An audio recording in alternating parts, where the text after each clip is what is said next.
Welcome back, ladies and gentlemen, to another recap review of the hit MGM Plus show, Godfather of Harlem. It's your boy Lucas with my guy Najir here, as we are here to recap all the shenanigans in episode 6. Now, the name of episode 6 is The Visit. What I'm going to call episode 6 is When Ghost Meets Bumpy. That's what we're going to call this episode. What's going on this evening, sir? It is a lovely day, man. Oh, I can't wait to get into this episode. Hey, then let's start off hot and smoking as we end. At the way we ended episode 5 is kind of almost immediately how we begin episode 6. Here we have Dale being beaten to a pulp by Frank at the request of Joe, but Joe then comes in and tells Frank he still needs Dale alive here. Yeah. Just what do you think about opening up this scene here with Dale being beaten by Frank? We see the quick conversation here had between him and Frank, just to let you know just how important Dale is, because I think that's the most important aspect of this opening scene here. And for Joe to come in and say, tell him he has 24 hours to respond. like this is like he on the clock. Like what's it, 24 the 24-hour champion? Like you on the clock, you got 24 hours to respond. I love every time online when somebody does something and then they tell the other person they got 24 hours to respond. Like AB posted that video with what's his name? Was it Travis Hunter? I think so. Yeah. Yeah. And he played one side of it, and then they sent the rest to Cam on his podcast, and they said, AB, bro, you didn't show the whole video. You got 24 hours to respond to these allegations. There. Y'all look it up on Cam's podcast, 4th and 1. It's one of my favorites. Cheap plug. All right. Much like I said, first of all, let's just keep it 100. I'm very happy that he's still alive. Because as much as they opened it up and it was very anticlimactic, they just let us know he's alive. They didn't play into the speculation if he wasn't or not, or what was going to happen to him or so on. Yeah. He's alive. He's being beat. I think first part is Frank trying to prove himself. It's also a little bit of revenge, but definitely trying to prove himself. But listen, y'all know the saying. That's old man tough right there. Those punches ain't doing nothing to my guy. So I think Chance being able to we get to see his loyalty, his value, and of course when it comes down to somebody like Joe, of course he's going to look at all options here. It's easy to kill somebody. He does it all the time, so let's not think he's somehow some way afraid to pull the trigger or to have let Frank have done that, because honestly if Frank had done that, it's not on his hands. It's exactly. Frank did it. And there could be advantages to that. But Joe thinking 10 steps ahead, realizing the monetary value that could be involved in the business aspects of it. It is what it is. So yeah, it was definitely just one of those like, okay, we're still playing chess.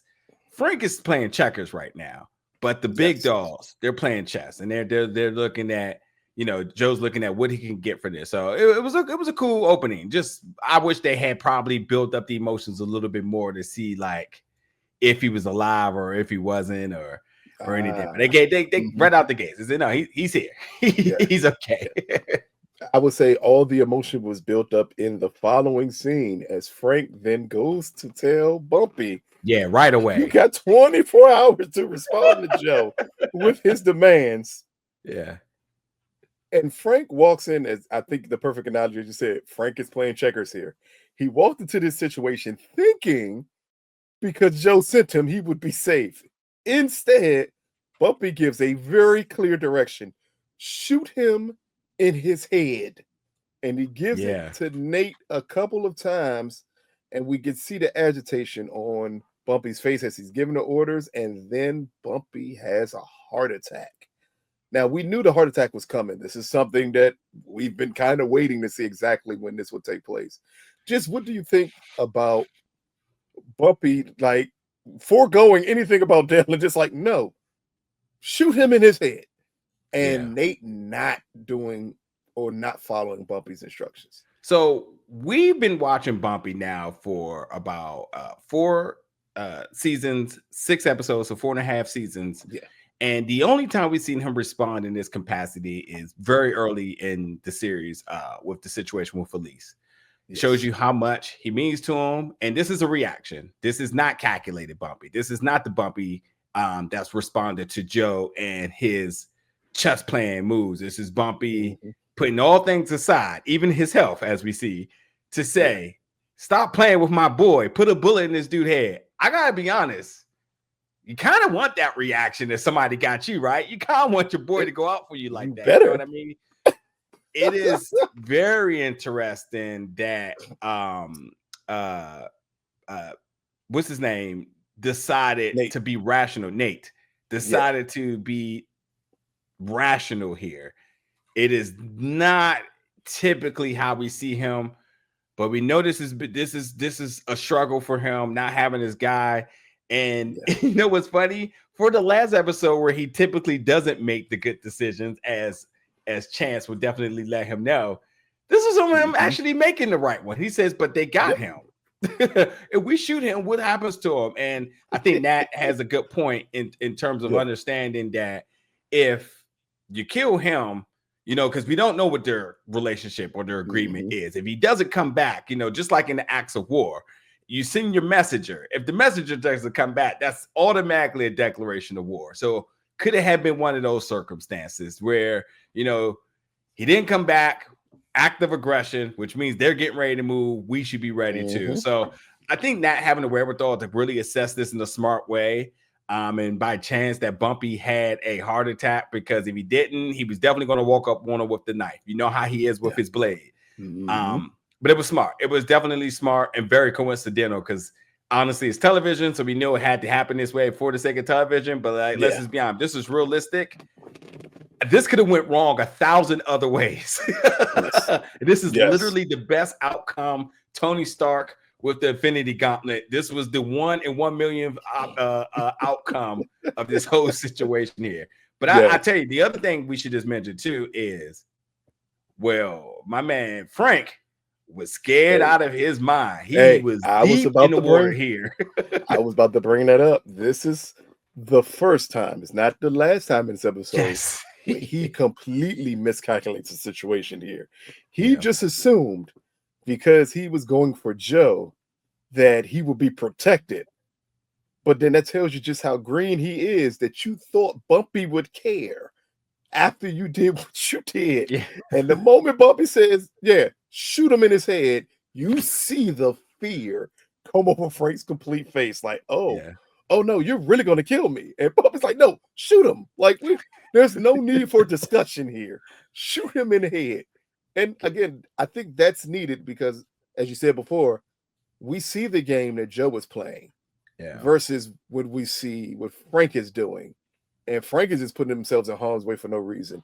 Not only that, Frank went to them saying, I'm protected. A part of me understands that Bumpy would know you're not protected. You're black. He sent you here because if you die, it's no sweat off his back. It's no different than him using Frank at any other point. He knows what it is. He literally did the same thing to Frank. He told him to rob the truck. Like, if you die, who cares? Yeah, whoever got their lap puppy right now is going to use them to their advantage, you know, and keep their hands clean. So yeah, it's Frank again, much like we said last week. It's Frank not really understanding the lay of the land. He's learning, but he doesn't realize, like, boy, you are a pawn. And not only just a pawn, but you're a black pawn. You know, you're not the white one. You're not even the red one. You're the black pawn. They're easily ready to throw you ahead in order for the sake of a bigger move. Hope you understand that now. And if you didn't understand it in this scene, you're damn sure by the end of this episode. Yeah, he learns it definitely by the end of the episode, just what he thinks about it.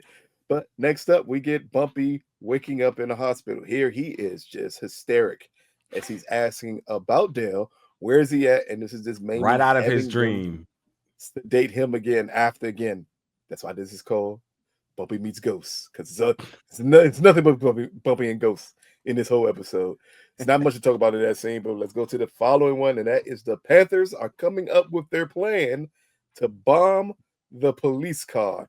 Now, this is something, again, worked out last episode when we saw Elise and everything she did to help the Panthers make this next step. And this is just them coming up with the plan to blow the police cars. Much to talk about this later, not necessarily right here.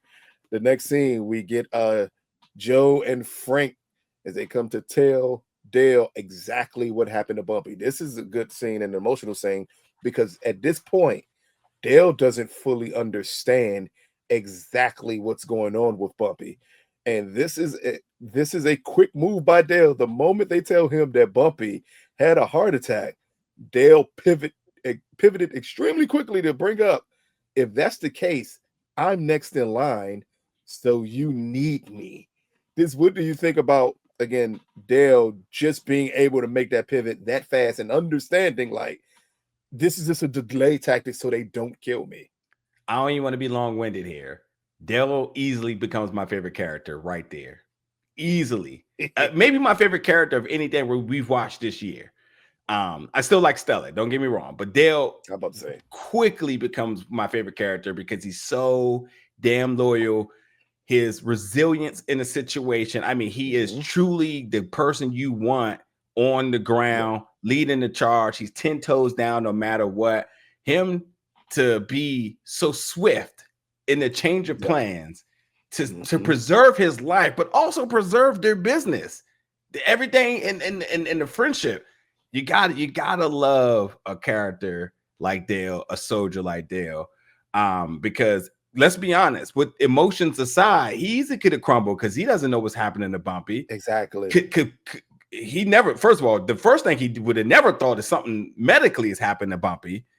But he could be thinking like, did Bumpy, did he get hurt?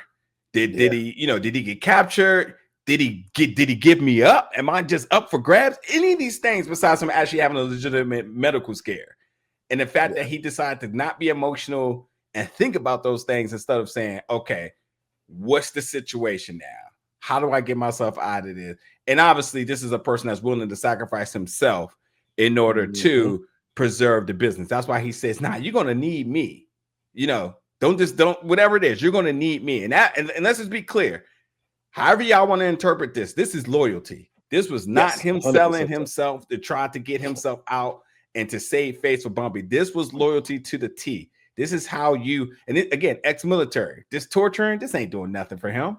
No. He's washing his hands with this. He's not worried about this interrogation that they're doing and trying to flip him. Like this is old. He's old school. This old man tough, old militant style. He's all good. Dale easily becomes my favorite character just off this scene.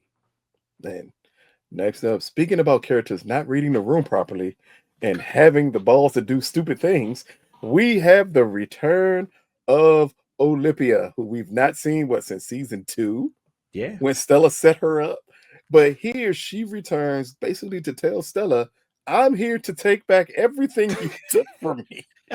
Just the balls, just to come in. Just the old school villain, after 2 seasons of being gone, Olympia returns, and you thought it was over. I'm back for it all. This is a post-credit scene right here. Yes. Oh my God, Olympia's back. You son of a bitch. Oh my God. Yes, Olympia. Hey, when will you see you next week? Shout out to JR. That's exactly what he would be. Olympia, you son of a bitch. I can't believe you. You son of a bitch. We'll be back next week on Monday Night Raw. Oh, it's not much to talk about. Olympia McMahon is here, y'all. Oh my God. Hey man, look, now you just got me into it. I don't know what this clip is about how much JR hates Triple H, but it's the funniest thing in the world. Triple H, you son of a bitch. Every time. Oh man. But yes, Olympia here is not much to talk about in this scene. This is just her giving I don't know if we call it orders, instructions, or just knowledge to Stella exactly what her next step is going to be. It's a Hail Mary. She's hoping somebody's going to catch whatever she's throwing. Exactly. Next up, Also, a quick shout out to good old JR. He was just diagnosed with colon cancer, man. Keep fighting a strong fight, man. He will always be less wrestling royalty, and we'll have jokes and memes and all sorts of commentary with him for many more years, man. Hey, look here, look. I could just listen to old JR commentary and be if JR was just a commentator on one of these shows, it would be the funniest thing in the world. But next up, we get sedated Bumpy as he's visited here by Malcolm. And we understand this is just Bumpy's subconscious attempting to get him to reconcile all the stuff he's been through and understanding how to move forward. What did you just think about them using Malcolm as his voice of reasoning in this scene? Well, he's always been there. And we saw him in, believe, the first episode only of this season. Yeah. So, being able to, I hear so much commentary about people being close to death and the people they're visited by, and the subconscious and how it works and whatnot. And I don't want to go down that route, but we just want to just at the surface level, we know just how much Malcolm X means to everything he's trying to accomplish right now. So a little part of this is like a subconscious of like, you got a lot more work to do, bro. And this is Malcolm just giving you a reality check about it. And also keep you set on the course of everything that he fought for. He didn't want Bumpy to be involved with, that he wanted to set Bumpy as a straight man going forward. Also, just Jason returning as Malcolm X. He did a good job portraying him after what was the name? Nigel portrayed Malcolm X in the first two seasons. The camaraderie amongst the two, so you don't feel anything really falling off or even gain. It just feels very fluent amongst the both of them. And he's such a pivotal character, icon in history. So like having him in any capacity is definitely a win. But also just understanding like truly if Malcolm was a part of Bumpy's journey, whether this was just for television purposes, or this was actually something that was sort of documented somewhere down there that we don't know about, probably passed through the families and whatnot. I think it's important to know that even near death, that Malcolm meant still the most to him. Malcolm was sort of his saving grace. At a point, you might as well say Malcolm was his Bible. People they refer to the scripture and the praise when things get tough. And it's cool to see that Malcolm was the one that sort of, I won't say bring him back to life, but definitely sort of renewed his purpose and what he needed to do. So having that moment, having him have that conversation, having him help him make the most and most sound decisions, I enjoyed it. I know you're not a big fan of ghost scenes. I know a lot of people aren't fans of ghost scenes. They feel like it's cheap in terms of I don't like ghost scenes when they don't make sense. We're not going to talk about the shows where ghosts don't make sense because there's a lot of them where they just put in the ghost just to put in the ghost. Here, I think in that kitchen and make that chicken. Exactly. That's what I mean. At that point, Monet Wick needed a ghost because we saw what happened at the end. But here with Bumpy, it makes more sense because again, Malcolm is just his subconscious telling him the proper way of doing stuff. I think they used the ghost analogy here to play on that. Malcolm taught Bumpy or tried to teach Bumpy the proper way to do things. Bumpy fully understands what he's doing when he's doing wrong. He just needs to hear it from another voice because he's not going to listen to himself. And they use Malcolm as his voice of reasoning. That I have no issue with. It's when ghosts come out the blue and they say stuff and the character looks completely lost. Here with Bumpy, he fully understood everything that Malcolm was saying to him. And the reason is because he knew that was the right way to handle the situation. So also because most ghosts hunt people, and this was more of a subconscious of righteousness. Yes, exactly. That's why it made much better sense. Now, the next two scenes are just quick scenes. It's not much to discuss here. First, we get Elise at the diner as she discovers that these cops come in here every day to eat breakfast. This is just scoping it out. The setup of their plan to blow up a police car. The following scene is a very interesting one as we get Nate with Miss Wilhelmina. I am never going to say her name right. Whoopi Goldberg. Miss Whoopi Goldberg and Nate here. Nat. I'm sorry. We'll call him Nate. Nat here in this scene here. what's interesting is we see just how strong her faith is here, and how he just doesn't think things are going to go right. It's I think it plays to the contradiction on him and Dale, because Dale through it all still is very much thinking, I'm gonna get out of this. And he's on the other end, like he does not see a positive way any of this can go. And it's very interesting when she says, just pray with me. And when she starts praying and he's looking at her, she said, well, now you ain't gonna sit here and not participate. Like, improv. Exactly. I know Completely. improv when I see it. And it flows so perfectly, and it works for that scene because it helps give him a glimmer of hope for later on in the episode. Next up, we get Frank visiting Dale and bringing him food. And this is where we see the old military portion of Dale pop out. As he's eating, he lets Frank know, the moment I get free, I'm going to kill you. Like, we already know the conflict that's going to set up. But then he also talks to Frank about how he messed up with Bumpy. Here is weird. We get the threat at the beginning, and then we get the schooling later on about how you messed up. And this is what Bumpy did for me, and this is exactly what he was attempting to do for you, and you couldn't see the bigger picture. What did you just think about? We understood he was going to threaten Frank, but what do you think about the second portion of this, of him literally telling him, like, this is where you messed up. This is what you should have done. Instead, you went into business for yourself. How old do you have to be to get to that OG age? That's where I can't wait to get 50. Okay, 50. that's my next 50. golden year. That's Old Testament right there. Old Testament man right there, because he like, I'm gonna beat your ass and I'm gonna let you know why. And then afterwards, I might pick you up and let you know that I beat your ass, and then that's just it. You know, you can face all the shame and whatever you want, but I'm just about to give you the whole outline of what's about to happen, and that's just it. You know, it's if you've ever played those OGs on the basketball court, some of them talk trash, especially the New York ones, but some go out there and be like, listen, I'm just gonna beat your ass, and that's it. And you're like, you're doing all this showboating and whatnot, and they out there hitting the sky hooks, the drop steps. Forget all that Euro step and crossover. They going straight to the old school playbook here on you. And then once you're down and battered on the ground, a fadeaway on you repeatedly, and you like, God damn it! Hey, in the box, in the rim. That's it. That's all it is. You know, and I feel like that's what it was. This was the OG telling the young blood, this is what's about to happen. I'm gonna beat your ass. Here's why you messed up. I hope you have time to think about this tomorrow. Yeah, exactly. OG, old man wisdom, 101 right here. Old Testament. Hey, I'm close to it. I ain't there yet. At least I try to give it out from time to time, and then I got to pull it back. I don't want nobody calling me Unc. I'm past that point now. Shannon has ruined that for all of us. But next up, we get Stella and Pino. As they talk about Olympia and what to do with her. And this is where it comes out, where Chen has gave them the choice of saying, whatever you want to do with her, go ahead and do it.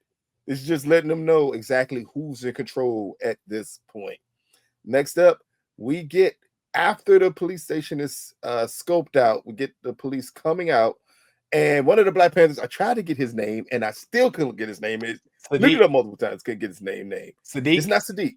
No, okay. Sadiq is the one that's with Elise. This is not Sadiq. Okay. Oh, but as he's outside the diner, and it's a weird interaction with him and the cops, they end up arresting him.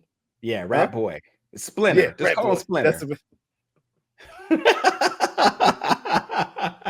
As they end up arresting him, they drive to a vacant lot, and we come to find out he is, again, the rat for the police. Saw it right away. Gives them all the information on the Panthers. Again, it's not much here to talk about. Boys, a lot to talk about later, but not in this scene right here. Next up, we get Bumpy as he wakes up. And this is just him trying to get Mamie, one, to tell him everything that's going on. She's very adamant, you don't need to be stressed out. And she's very adamant, she's been in constant contact with Nat to find out everything that's going on with Dale. And that Whatever she finds out, she'll let him know. But here she just wants Bumpy to focus on his family. Only question I gotta ask you, what did you think about her being so in tune with his business? Because that's the one part she's always stayed out of. But here for him to wake up and for her to say, I've been in constant contact with them about Dale. I'll let you know when we get the information that you need. Hey, this might not be the perfect correlation here, but when I think about acts of women who have showed display of loyalty in ways that sometimes you only see in movies and whatnot, I think about when T.I. had the gun in Vegas and Tiny swapped seats with him and she took the charge for him instead of him going down. And you're like, they've been together for a long time, but like that's a real legit move for them to have that little wherewithal of them switching the seats. She taking the fall easily to get her out than him, right? Yep. This is what I felt about that. I said she knows to be hands off until she needs to be hands on. And why I will say from my analogy that it appears that this seems to be because that is Bumpy's wife. And of course, in proxy, she's always going to have eyes on what he does. I think it is another display of testament, the display of loyalty from Dale that even she understands this is our guy. If this is my husband's best friend, then that's my brother. So of course I'm going to be figuring out what's going on. I'm going to be, holding it down in any way possible. Real one. Good. Yeah, this truly a real one. So it was dope. It was really dope to see her in that way. Exactly. Next up, we get the return of Ghost Dad as Malcolm visits Ghost Dad. Bumpy again. And this here, just Bumpy letting Malcolm know everything that's happened. He's breaking down everything that happened with Dale, that he's been kidnapped, everything. And Malcolm just says one important thing to him, which is, think about what's the most important thing to you. That will guide you which way to go. Very simple, not much to talk about here because that plays out more in the end. Next up, we get Frank as he goes back to visit Joe. And this is where Joe offers Frank $10,000 to kill Bumpy. At this point, you kind of understand Joe understands the threat that Bumpy is after everything that happened. And at this point, he cannot be left alive here. I also think too that he feels like it's probably easier. No, I also think that he could probably rework Dale and leverage Dale in a way that he doesn't feel like he could leverage with Bumpy. He feels like Dale might be trying to flip sides, save face, take over the business. They can work together, easier to negotiate with, and maybe even manipulate than Bumpy. This was a sort of I forget what like a stunt on the chessboard. Where he's like, if I try this, maybe I can get this outcome and see what happened. But again, the other aspect of this is that Frank is so dispensable. He's like, well, if it don't work, it don't work. Nothing happens for me. Even down to throwing Frank a bone by saying, hey, after you do this, if Dale doesn't play ball, I'll get the family to back me on you becoming the new leader. Which is a lie. If that doesn't sound like a Ponzi scheme to anybody else, that's what a Ponzi. He might as well told Frank, if you give me $100 within a week, I'll flip your 100 into 1,000. You just get 10 more people to come under you, and this is how we'll build even worse. If you decide to buy these set of knives, you can retire at the age of 24.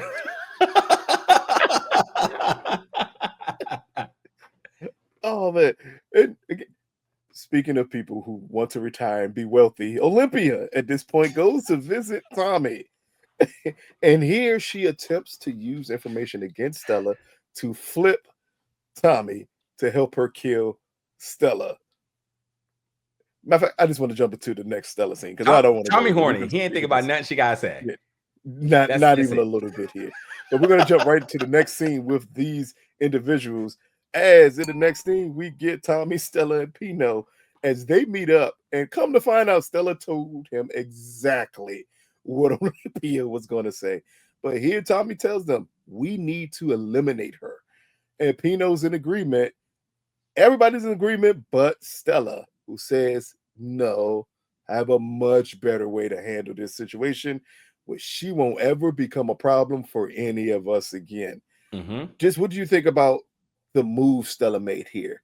Because this is way more of a boss move from Stella that we don't get to see him often at times because the way they downplayed her as a woman.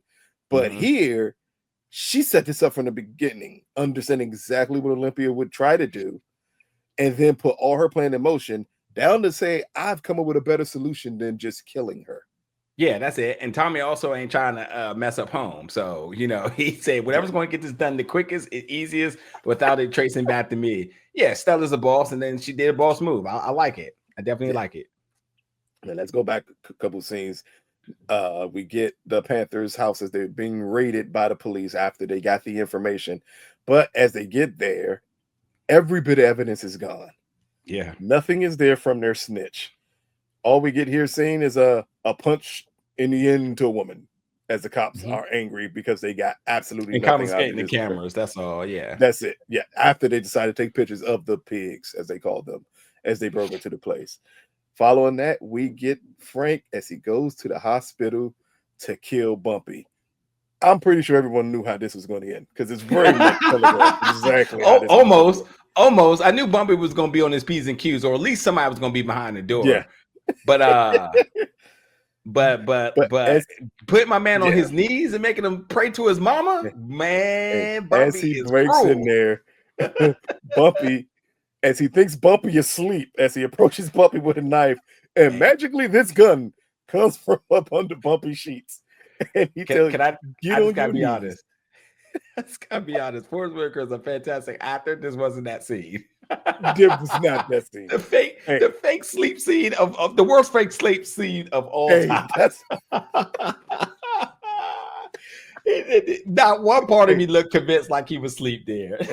This was the fake sleep you used to give your mama when she would come in there and open your room door and make sure you could sleep before bed. Yeah.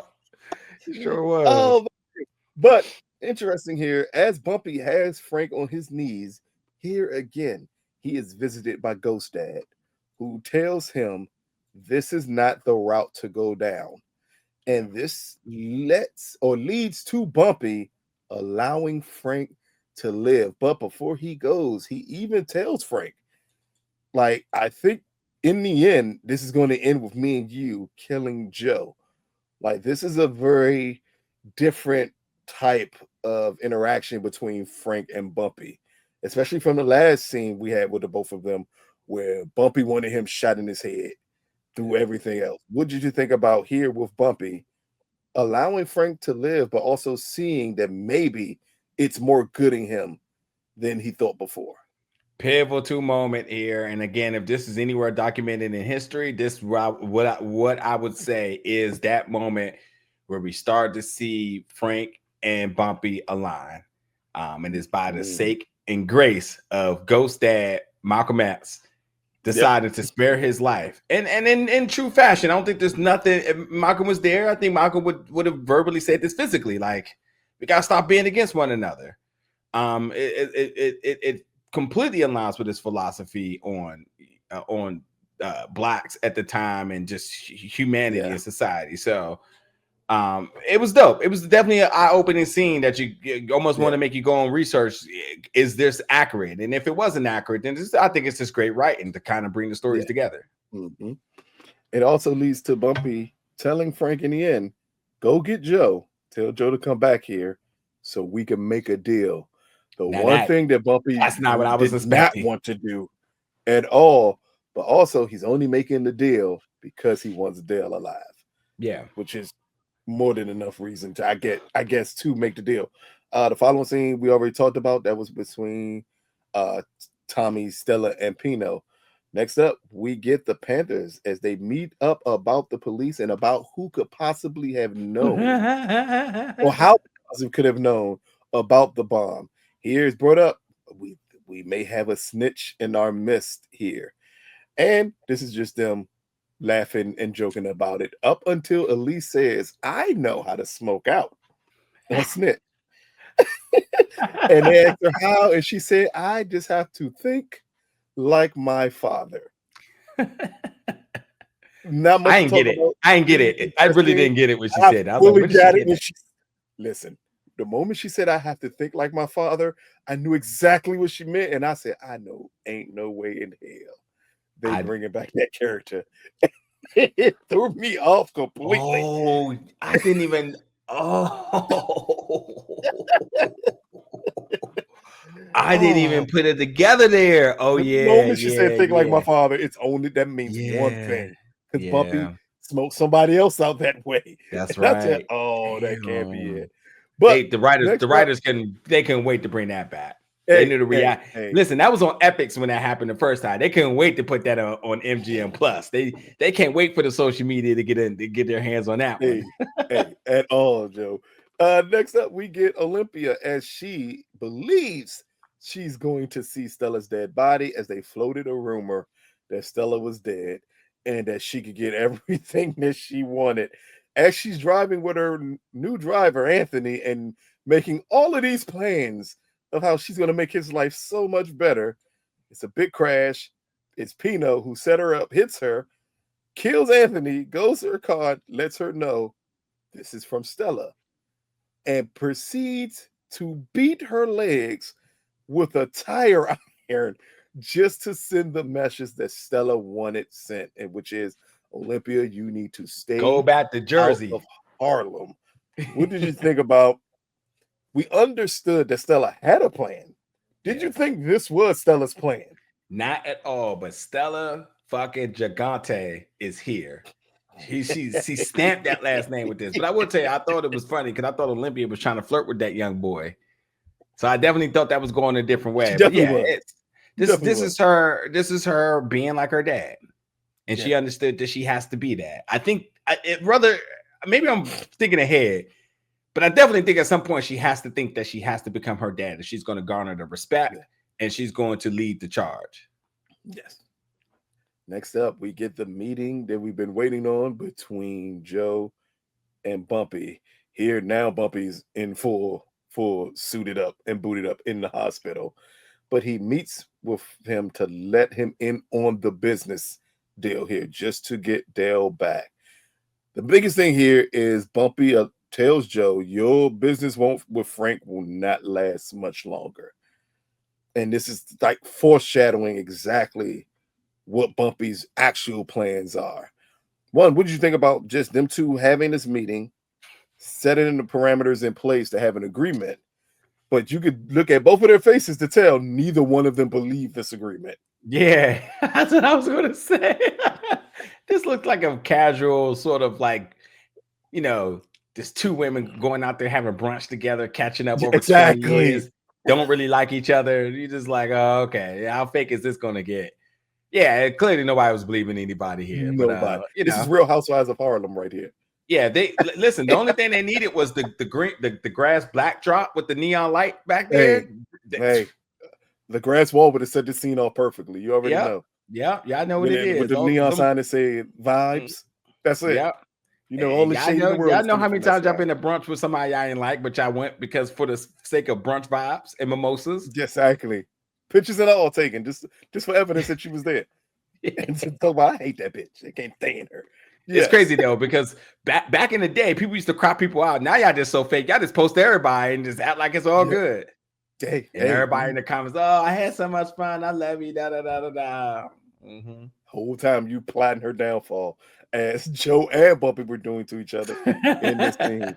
Next up, we get the return of Godfathers of Harlem Thanos, as the Black Panthers have set up an ambush for the cops.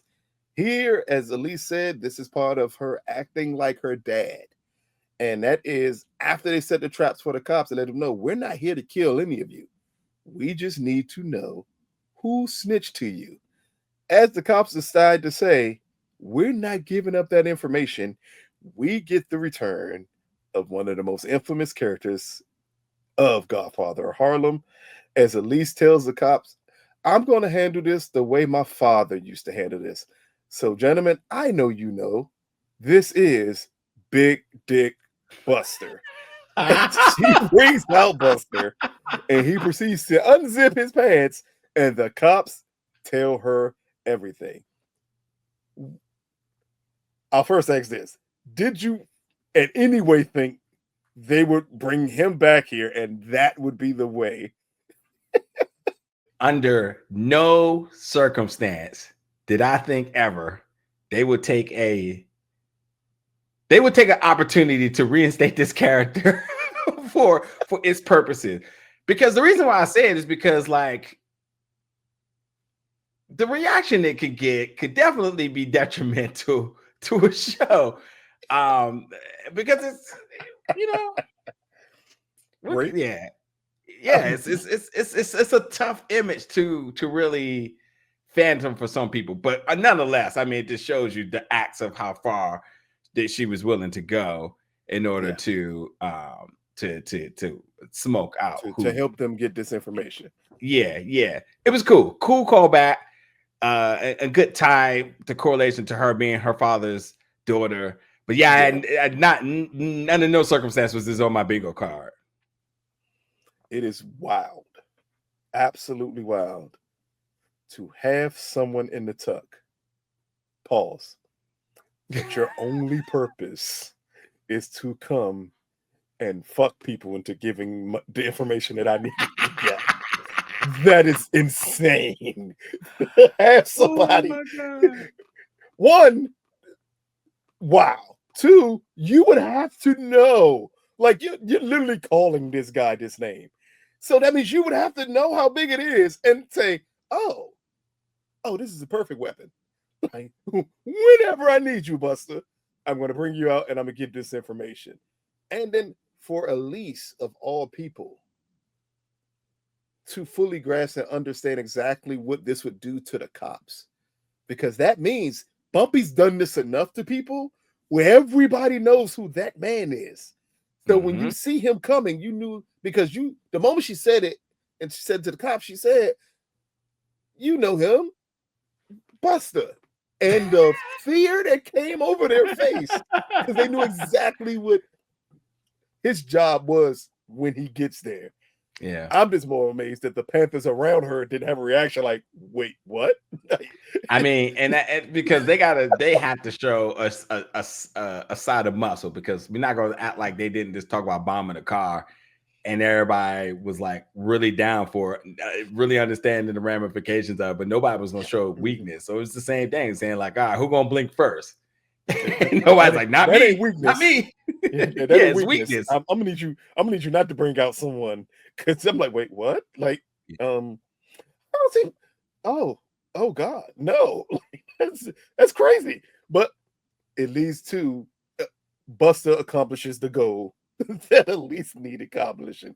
But next up, we get Bumpy as he arrives home, and here he arrives and to see Nat and Dale, and we can see just the joy that he gets to see his brother return back, and we get to see Dale just how excited he was and how impressed he was and emotional he was that Bumpy made that deal to save his life. Yeah. Throughout this season so far, it's all been about Bumpy not wanting to bend to make a deal with them for anything. But in the end, it comes out, as much as Dale was telling him, we need to make this deal to get this business going, the only way he would ever make that deal is if someone threatened Dale's life. This, what do you think about that correlation between the two? That Dale's been telling him we need to make the deal. Bubby was not ever going to make a deal. And the only way he made this deal is because he had to save the man's life who's been telling him this entire time, we need to make this deal. Yeah. I just have to be honest, man. I just felt like this was warranted for the Predator handshake. I'm talking. This literally felt like that moment, right? It just felt like there was no better moment for them to do that. And I know this would have just lost all credibility on the show, but damn, it would have made so much more sense. Immediately. There's never a situation where the Predator handshake is something good. Yeah. Rest in peace, my man, Carl Weathers, man. Legend. Yeah. It's the moment we wanted in this episode since the beginning, since last episode. And now you just kind of wonder what's next. Because my boy gave Frank a promise, and he's obviously not going to kill him. But I like to see what happens with that. And yeah, it's going to be interesting. Where does this go for? Because now Frank is sort of more or less moving towards the alignment with Bumpy, and you're not sure how Dale's going to take that. Maybe he accepts it, maybe he doesn't. But yeah, we're just going to see how it all plays out. Yeah. And finally, we get to the end of the episode, and here is the Panthers killing the snitch. And this is also Sadiq letting Elise know unity is our only strength. Again, I don't believe anything is said for no reason. That line was put in at the end for a very specific reason. Yeah. I don't think it's much to talk about here because I think that's going to be a future thing to bring up between them. So I'll just ask this question here.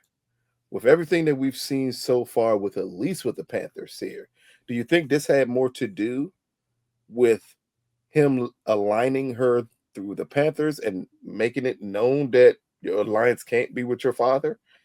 Because we know that she's been very adamant with them and telling them everything Bumpy told her about not being able to be in both organizations. I really don't know. I think it is foreshadowing of sorts.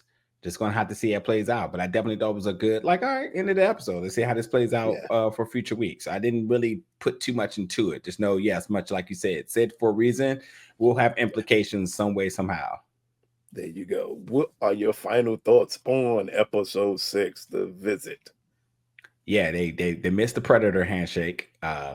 Just great opportunity for them to Dylan.